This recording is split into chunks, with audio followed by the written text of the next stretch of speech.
Siap, baik. Iya.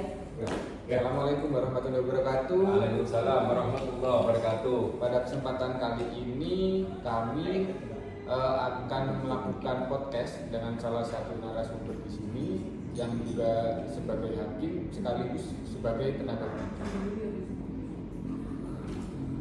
Narasumber kami kali ini bernama Bapak Dayat S. Muhammad Hussein, SHMH, yang juga sebelumnya pernah mengajar di Twin Ki Haji Ahmad Siddiq. Iya, betul. Untuk tema yang kami angkat saat ini terkait dengan wawasan kebangsaan secara spesifik mengenai ASN menganut paham radikalisme. Menurut Bapak, bagaimana perihal wawasan kebangsaan menurut sudut pandang Bapak sebagai tenaga pendidik, pentingnya wawasan kebangsaan bagi ASN?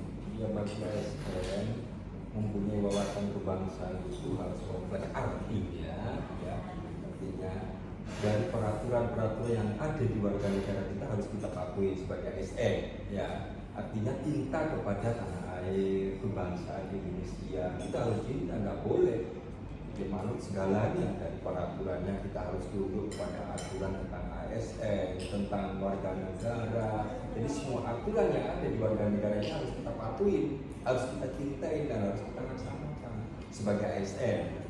Itu. Iya, Bapak. Selanjutnya.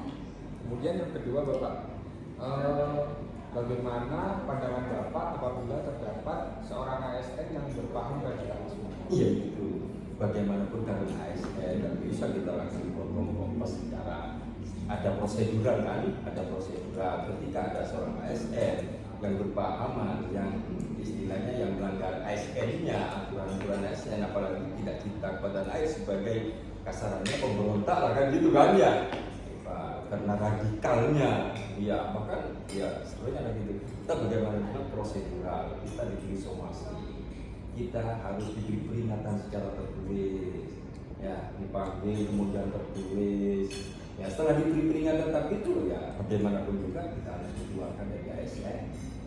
Jadi diberhentikan dan tidak hormat kalau sudah radikalisme itu ya pemberontak pada NKRI kita. Kalau pencegahannya Pak bagi seorang ASN supaya tidak berpaham radikalisme menurut Bapak? Ya nasihat-nasihat tentang NKRI, tentang kebangsaan kita. Kalau kita mau menasehati ASN itu supaya tidak radikalisme, berikan masukan-masukan baik secara teologi, ya, baik secara agama, tentang teologi utamanya kepercayaannya, baik kecintaannya kepada bangsa kita, NKRI harus kita beri nasihat. Sebelum terjadi radikal, ini kan sebelum terjadi radikal maksudnya kan? Sebelum terjadi radikal, ya harus kita mantapkan bahwa NKRI ini adalah suatu negara yang harus kita akui, yang harus kita jaga. Itu. Sampun, saya rasa sudah cukup jelas. Udah bisa gitu. Iya. Udah apa-apa diteruskan. Udah ya, sudah ya. Nah, kurang lebihnya begitu. Makasih. Oke, sama-sama. Monggo. Sekarang saya Pak. Jadi Pak